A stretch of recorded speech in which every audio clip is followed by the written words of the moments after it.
Hello and welcome to another Atypical Philosopher video with myself, Jonathan M.S. Pearce. This is on ATP Geopolitics, and this is a Ukraine War Update extra video to give you the extra tidbits and nuggets to get your teeth into to give you a greater understanding of this conflict. Sometimes I wonder, as I do a sort of anywhere around half an hour frontline update in the morning and then this extra video a bit later, and I think, wow, that's an hour of content for you guys, give or take. And I think, are you guys going to get bored of this? And then I think, am I going to get bored of this? Because, I just spend my life being obsessed with the Ukraine war. And then I compile the stuff I'm going to talk about today in this extra video.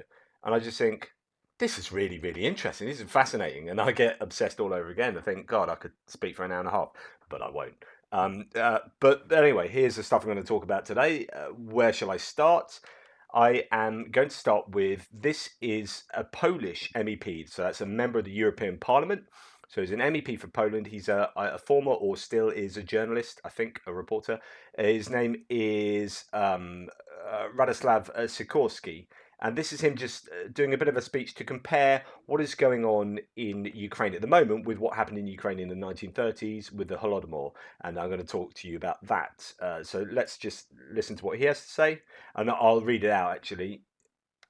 Let us be clear about... Oh, no, actually, he reads it in English. Sorry, he says it in English. What happened in the 1930s. It wasn't a natural disaster. What happened was that internal troops, NKVD, were sent to Ukraine, surrounded places district by district. Activists took grain and all the food that there was away from the peasants. And then, while surrounded, it was the troops waited until everybody died.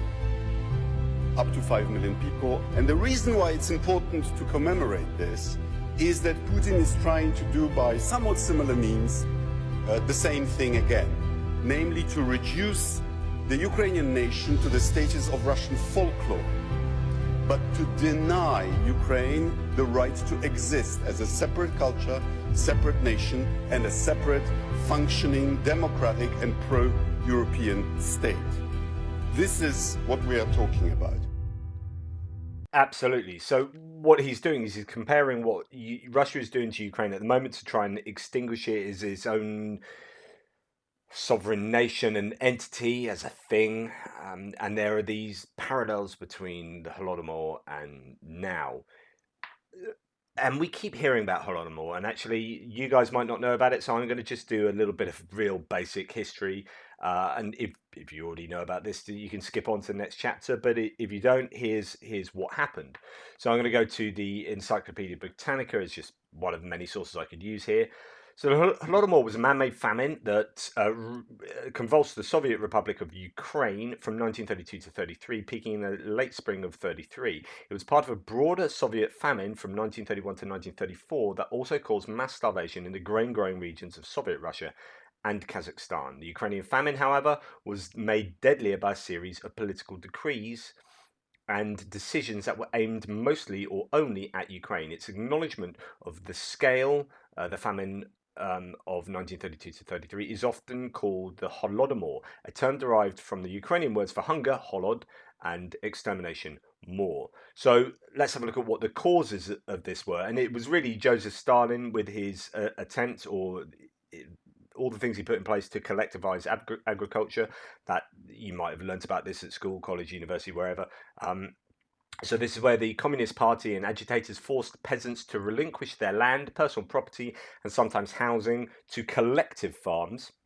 And they also deported so-called kulaks, these are the wealthier peasants, as well as any peasants who resisted collectivization altogether. So they would have gone to the gulags and whatnot. A collectivization led to a drop in production, the disorganization of the rural economy, and food shortages. It also sparked a series of peasant rebellions, including armed uprisings in some parts of Ukraine. So these rebellions worried Stalin because they were unfolding in provinces that had, a decade before, fought against the Red Army during the Russian Civil War. He was also concerned by anger and resistance to the state agricultural policy within the Ukrainian Communist Party. Quote, if we don't make an effort now to improve the situation in Ukraine, we may lose Ukraine. That autumn, the Soviet Politburo, the elite leadership of the Soviet Communist Party, took a serious series of decisions that widened and deepened the famine in the Ukrainian countryside. Farms, villages, and whole towns in Ukraine were placed on blacklists and prevented from receiving food. Peasants were forbidden to leave the Ukrainian Republic in search of food. Despite growing starvation, food requisitions were increased and aid was not provided in sufficient quantities. The crisis reached its peak in the winter of 32 to 33 when organized groups of police and communist apparatchiks ransacked the homes of peasants and took everything edible from crops to personal food supplies to pets. Hunger and fear drove these actions, but they were reinforced by more than a decade of hateful and conspiratorial rhetoric emanating from the highest levels of the Kremlin. Okay, so I'll pause there just to say that it is really interesting how obviously the Kremlin wanted to use Ukraine as a kind of breadbasket to force it to become this just collectivized agricultural region that provided for the Soviet Union as a whole. But part of that was also otherizing Ukraine to take away its sense of identity, its sense of self, and using all those kind of rhetorical techniques that we see being used now. That I've shown you the translations that Julia Davis has done so well of the Russian nationalist propaganda TV channels producing rhetoric that is absolutely unconscionable. And there are these parallels that you can see across from the Holodomor to now. Okay, so to continue, and I won't go do the whole thing, but well, we'll see how it goes. The result of Stalin's campaign was a catastrophe. In spring 33, the death rates in Ukraine spiked, and between 31 and 34, at least 5 million people died of hunger across the USSR. But within Ukraine, it's about 3.9 million. So they took the brunt of this famine, of this forced famine, if you like. Police archives contain multiple descriptions of instances of cannibalism as well as lawlessness, theft, and lynching. Mass graves were dug across the countryside, and hunger also affected the urban population, though many were able to survive thanks to ration cards. Still, in Ukraine's largest cities, corpses could be seen on the street.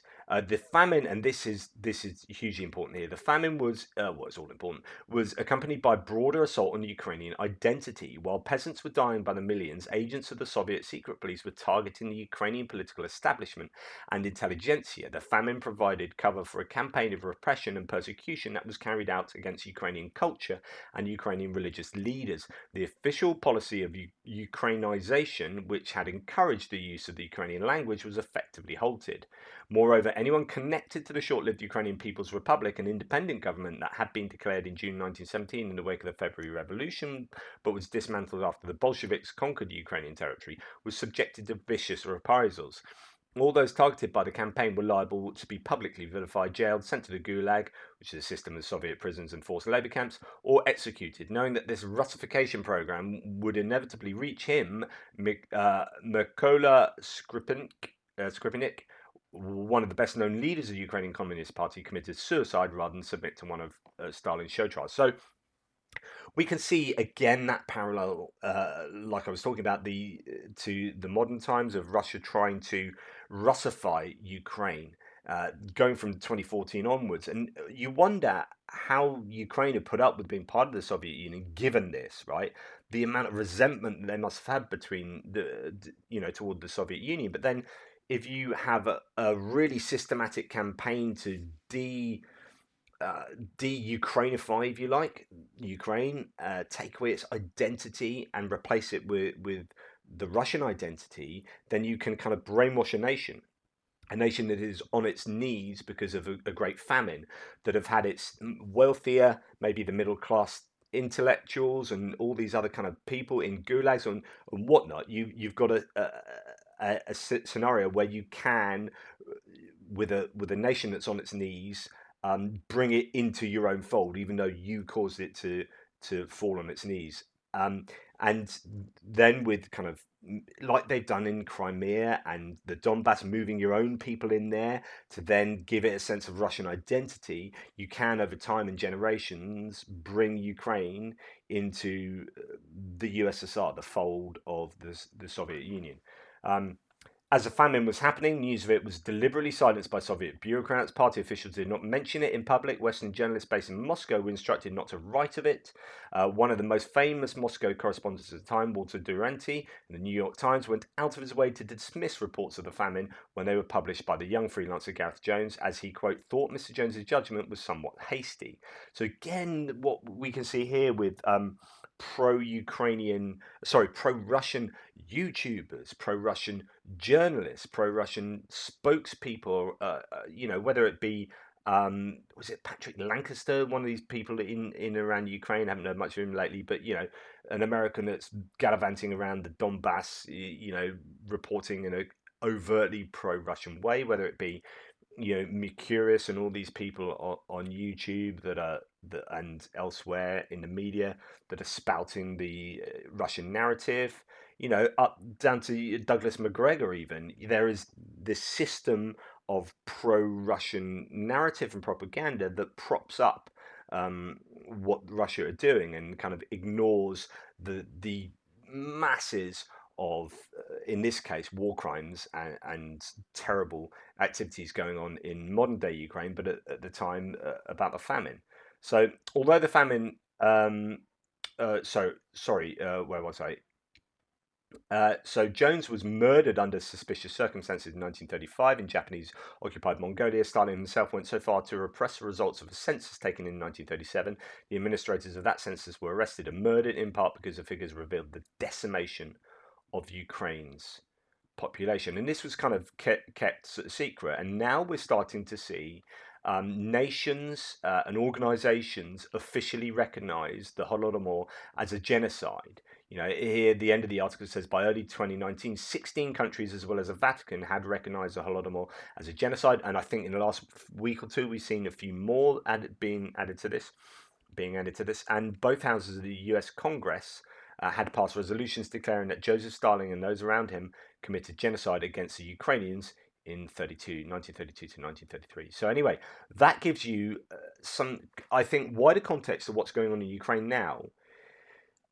But because of the generations and generations of kind of intermixing between Russia and Ukraine, you have this scenario whereby Ukraine finds it difficult to extricate itself from Russia and the heritage of Russia, and to easily say, so going back to 2014, why is it that so many people in the Donbass are pro-Russia? Why is it that they could take Crimea? Of course, they're then moving their own people in to kind of Russify these areas, but these people have connections with Russia over generations and generations. You've got the situation where families at the beginning of the war from Ukraine were phoning their extended family or their close relatives in Russia, in Moscow and St. Petersburg, and saying, we're being bombed, blah, blah, blah, this is happening. And their own family members were disbelieving them, rather preferring to take on the Russian state propaganda that was telling them, hey, nothing's wrong, it's just a special military operation. It's the Ukrainians who are Nazis, the Ukrainians who are terrible, and spinning this yarn. And of course, not of course, but absolutely incredibly, quite the opposite, really.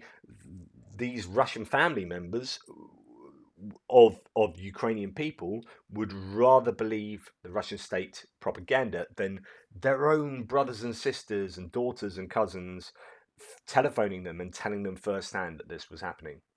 Absolutely amazing. Anyway, that's a Holodomor. Let's move on to, completely random there.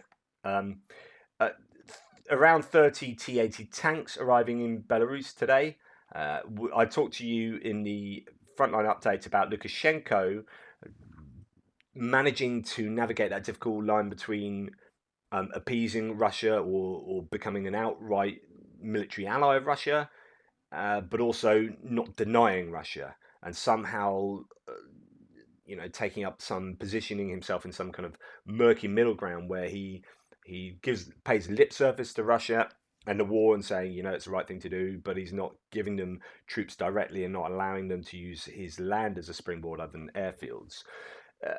But there are these reports of huge amounts of tech, of equipment being sent to Belarus. Why is that? Is it just for training? Is it because they are planning on doing an attack from Belarus down south into Ukraine, who knows? I mean, this kind of just fuels all sorts of different theories. As I've told you before, if Belarus was to attack from the north, first of all, the Ukrainians have done a lot of creating defenses to slow them down across here, but there's also an awful lot of not very easily navigable terrain here. There are these swamps and marshes that exist along a lot of the northern border, and the Ukrainians have laid, I believe, minefield after minefield. There's all sorts of stuff that would slow the Russians down at least to some degree. Um, is it a case of just keeping the Ukrainians on their toes so they can't fully commit forces to elsewhere? Say, for example, to a Melitopol campaign, they have to keep a certain number of troops back here just in case the Belarusians and the Russians themselves attack. There is this idea that perhaps you could have. So I was talking in the Frontline Update this morning about whether an attack down Melitopol really is the most likely thing. The claims of the Ukrainians amassing forces here, it would be a really good severance of logistics through to the Western forces and down to the Crimea, since the Kerch Bridge is kind of taken out for the moment.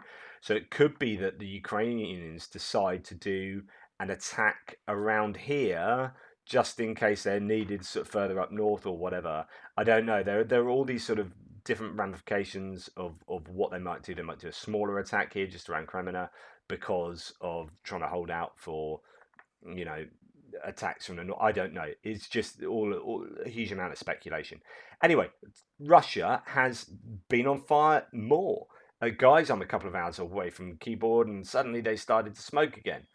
An explosion at a gas pipeline in the Verna district of Chuvashia. So this is just to let you know there. So this is a long way from Ukraine, really, right in the depths of Russia to the east of Moscow. And there is this fire burning at a gas pipeline, and that looks pretty significant.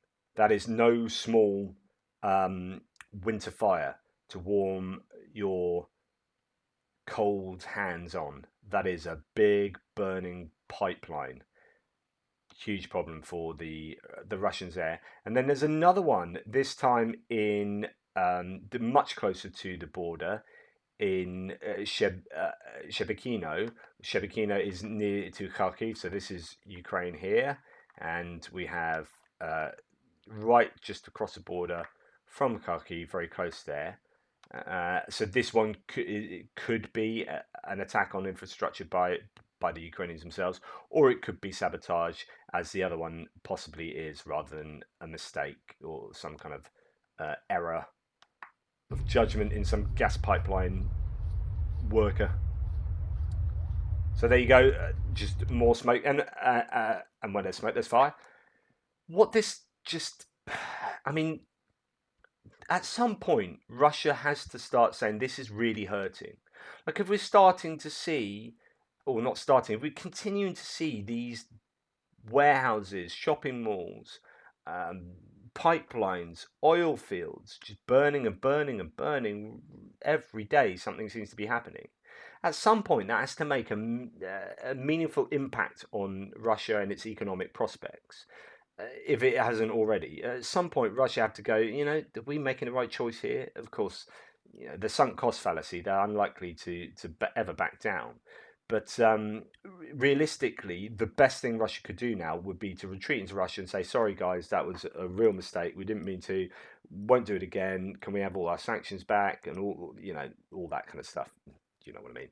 But because of the sunk cost fallacy, humans are not very good at doing that. You're like, well, I put this money in now, I've got to make something of it, so I just keep going. It's like someone this is a sunk cost fallacy is what keeps gamblers going, which is like, right, I put all this money in, I'm going to win eventually, I've got to win, because otherwise this is all a waste. Rather than go, this is all a waste, and I don't want to waste more. I don't want to chase, bad money with good, or good money with bad. Always get that wrong way around. I don't want to do that. I'm going to cut my losses, but Russia will never do that. What I really wanted to talk to you about is two articles from The Economist, but I don't have access to The Economist, unfortunately. I'm trying to see if I can get it off a friend Um, the interview with Shashank Joshi, between Shashank Joshi and Zaluzhny, which is a fascinating interview from what I've heard of it, the synopsis of I have heard of it, and I want to relay that to you. But Shashank Joshi has written something, I believe, on Russia running out of ammunition. So the UK and the US say that Russia faces a critical shortage of ammo. Estonian intelligence say that Russia has a year's supply, but Ukrainian predictions of Russian offensive imply that there is no shortage. In large part, this discrepancy may be about whether you count ammo in in good condition versus old and very poorly stored ammunition. We have seen that they have had orders that were due to go to Azerbaijan, I think in 2022 this year, ammo that's being used on the front line. We've seen some missiles that were made as late as this August, which is to say that if they're using the latest missiles, it means they don't have the stocks of older missiles. And so there is a lot of intelligence to suggest that Russia are very low on ammunition. And what will that say about their capabilities going forward, but also their planning going forward? So there has to be at some point Russian military leaders going, right, if we're planning on this long term thing, and we don't have the ammunition here, what's our contingency? How do we plan around this? How do our plans incorporate the fact that we will not have the ammunition to continue what we are doing in X months' time? And so, any decent planner should be taking that into account. And will we see that reflected in the activities of the Russian forces at any point? We shall see, I guess. Uzbekistan has sent a train to Europe, bypassing Russia for the first time. That is pretty important. Let's have a look at Uzbekistan. If we can get there, we go. So Uzbekistan is here. Let's get rid of that. So Uzbekistan is this nation here. Now, if it has sent a train to Europe without going through Russia, it seems to have gone down south and um, through Turkey and across the Bosphorus somehow to Bulgaria, because I don't know that it can go any other way and not go through Russia. So that's very interesting. Anyway, the train consists of 46 cars and 91 containers with a load of copper concentrate. The length of the new route is over 4,000 kilometers. Now, whether this is something that is economically more viable, or whether it is something that is saying to Russia, screw you, we can do it this way, and this will harm you and it'll harm your economy in some non-negligible way. I don't know. But it's interesting to see that Uzbekistan appear, and I don't know enough details about this. This is my speculation, but appear to be doing something that does not benefit Russia. So purposely doing something to go through, to get through to Europe without going through Russia, so it doesn't benefit Russia. And this is where we're starting to see some of these nations around here, Azerbaijan, Armenia, possibly Georgia, obviously, starting to not be the greatest allies of Russia that Russia would want for. And whether that's a sign of things to come. Okay, onto my penultimate thing. This is a very interesting report that's come out by the Carnegie Endowment for International Peace. This is on Russia's cyber operations in Ukraine, particularly. So, Russia's wartime cyber operations in Ukraine, military impacts, influences, and implications. Now, I'll read out the bold bits of the bullet point summary. Really interesting. So, the end result is the too long didn't read would be Russia's cyber attacks on Ukraine have not nearly been as problematic for Ukraine as everyone was expecting at the beginning of the war. In fact, their cyber warfare has been particularly, it's not even on the radar. We don't hear about it. Occasionally you hear the odd spike here and there, but actually it seems to be dealt with quickly. So let's have a look at the executive summary, if you like, of this report. Russian cyber fires, that's in, for those listening, fires is in scare quotes, which is a disruptive or destructive attacks, may have contributed modestly to Moscow's initial invasion, but since then they have inflicted negligible damage on Ukrainian targets. Cyber fires have neither added meaning. So after each of these points, there's a bunch of writing, but I'm just going to do these points. Cyber fires have neither added meaningfully to Russia's kinetic firepower, nor performed special functions distinct from those of kinetic weapons. In other words, when we talk about combined arms offences, we talk about the army, the air force, the navy, this and that, communications, all of these things working together, artillery working with the air force. But actually, cyber can be seen in this combined arms, scenarios, and it hasn't been. It's not. There's been no kind of joined up approach to the Russian offense. So to continue, intelligence collection, not fires, has likely been the main focus of Russia's wartime cyber operations in Ukraine, yet this too has yielded little military benefit. While many factors have constrained Moscow's cyber effectiveness, perhaps the most important are inadequate Russian cyber capacity, weaknesses in Russia's non-cyber institutions, and exceptional defensive efforts by Ukraine and its partners. As the war continues, Russian intelligence collection probably represents the greatest ongoing cyber risk to Ukraine. So that is, I'll repeat that. As the war continues, Russian intelligence collection probably represents the greatest ongoing cyber risk to Ukraine. Russia's war in Ukraine offers lessons for other military cyber commands, but these must be applied to national circumstances and considered alongside a range of relevant case studies. Militaries that plan for major wars should ask whether they can realistically meet the high bar of producing and sustaining cyber fires at meaningful levels, so on and so forth. And it goes on to talk much more about the effects on the wider world. Now, and this was a infographic produced by, or a table produced by shared by Shashank Joshi, who's a defense editor or defense correspondent for The Economist. And this is, I think, directly from that report, table 5, which is factors inhibiting Russia's cyber success in Ukraine. So this is why Russia has struggled to be an effective cyber warmonger, if you like, with regard to Ukraine. And I'll read you the high and moderate components, variables here.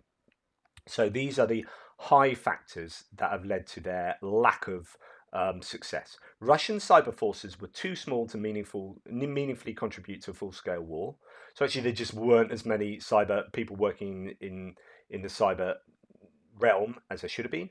Russia has been slow to regenerate cyber capability once used. Of course, many people left. There would have been a brain drain of some of these people with the, maybe 1 million people that left Russia.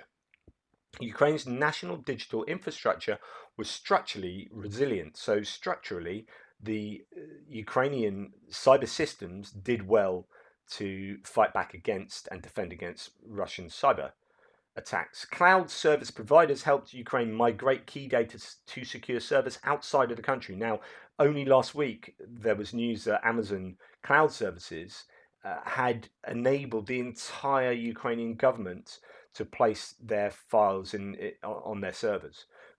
Incredible provision there from Amazon Cloud Services, who are now one of the primary cloud providers. Cybersecurity companies provided advanced endpoint security, threat intelligence, and information sharing. So this is help from abroad and with their own cybersecurity companies as well. Starlink systems bolstered the security and resilience of Ukrainian telecoms, certainly on the ground, certainly with the army, but also in terms of cybersecurity. That is Elon Musk's doing, or Starlink is his thing. Whether now it's being funded by the US government as opposed to Musk himself, I am not sure. But that's definitely been a really important variable of Starlink. So well done to Musk on that. Russia's corrupt, these are moderate variables now. So the other ones were the high ones, they were the most important, and we're now the moderate. Russia's corrupt, incompetent, and ideological national security institutions made cyber intelligence collection less useful for military decision making. Russia had across the board deficits in combined arms warfare. They just seemed to be unable to coherently work together amongst the different components of the army, or the military entire landscape. And that does include cyber here. Russian cyber units were organizationally isolated from combat units. Again, no cohesion. Russian cyber doctrine emphasized intelligence, subversion, and psychological warfare, and we've seen quite a lot of that, rather than combat integration. Russia chose not to focus its full cyber capacity on Ukraine. And we have seen attacks elsewhere, but maybe if they really wanted to do a good job of disabling Ukraine, they should have concentrated 100% their efforts on Ukraine rather than continuing to attack elsewhere around the world.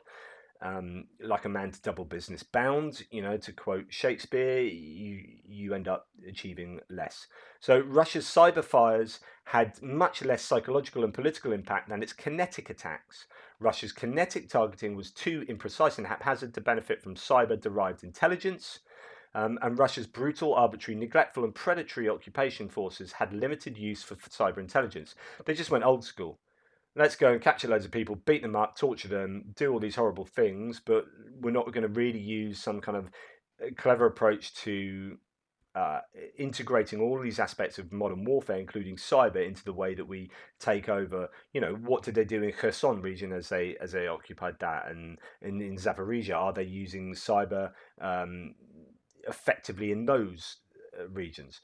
Long-term investments in Ukraine's cyber defense ecosystem have paid dividends. Prior planning prevents piss poor performance, as my dad would say.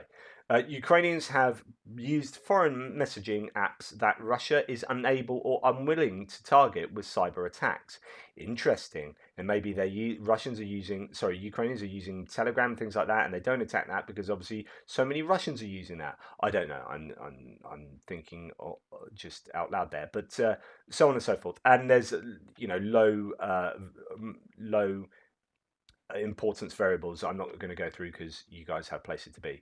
But anyway, really interesting that, and I have to agree that cyber has been relatively irrelevant as far as the Russians' impact on Ukraine and the wider world in this war.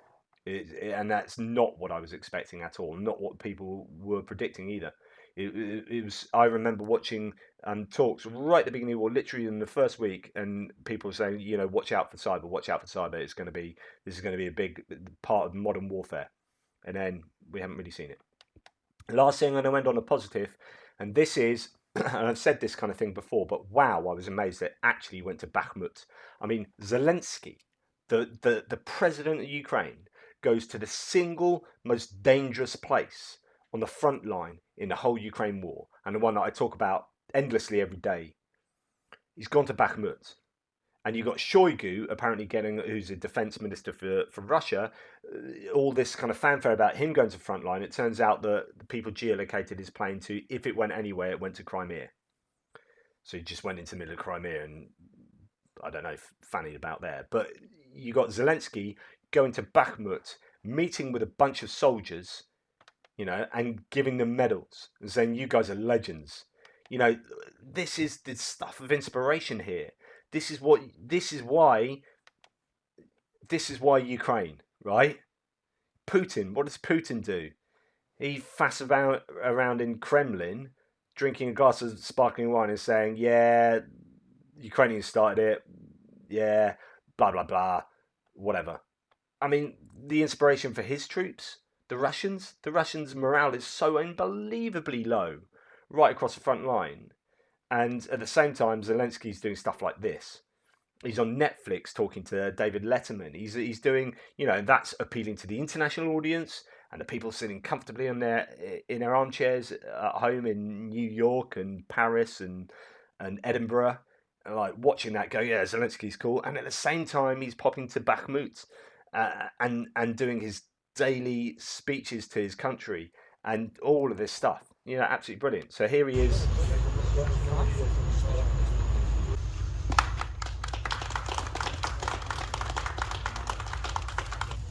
I mean, he's only a little guy, Zelenskyy, but,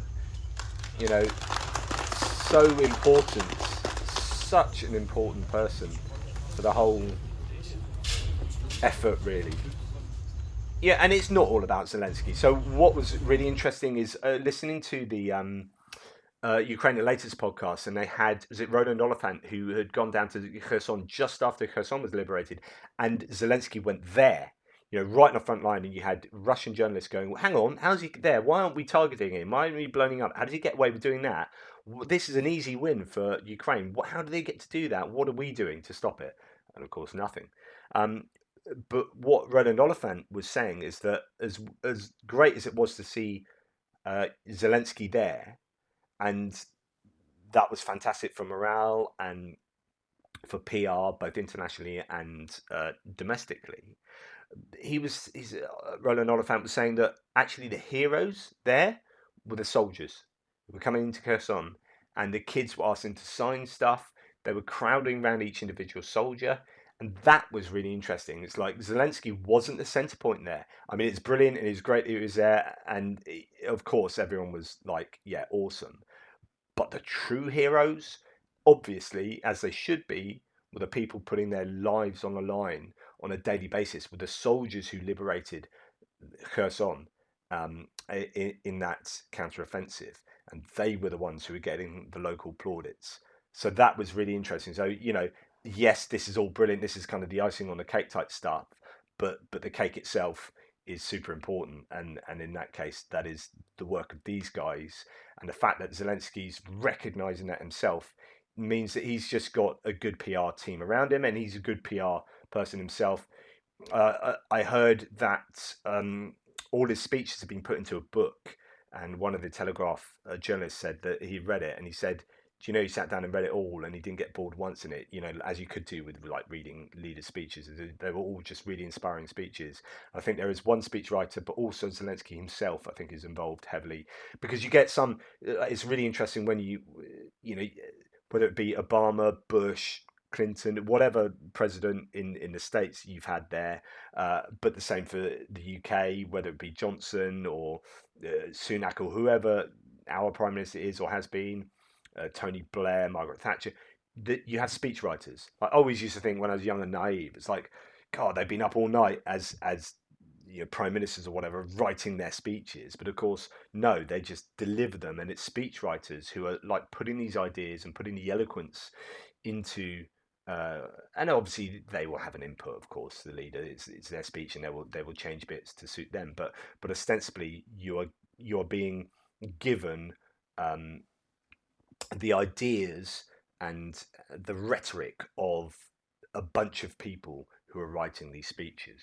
And yeah, it's just interesting. But the Zelensky speeches, I think he does have quite a bit of input in. I may be wrong, and it's only I think one other guy maybe, but apparently all his speeches are just really worth reading. Anyway, there you go. That's that for today. Thank you so much for your support. Thank you for your amazing comments down below. Thank you for those who have joined. Both, you can join this channel, ATP Geopolitics, and my other channel, Atypical Philosopher. I'm not very good at perks and stuff. I am one of the. Oh no, it sounds conceited. Lots of people are busy. Oh, woe is me. Whatever. No, woe is me at all. I'm fine. But I have very little spare time in a day, and it's just trying to fit everything in and make sure that I'm providing stuff for you guys, and doing all the other stuff I do. I do like 4 different jobs and whatnot. So basically, I just really appreciate all of your help and support. Thank you so much. Take care, and I will speak to you tomorrow. And I hope you've noticed my Christmas jumper.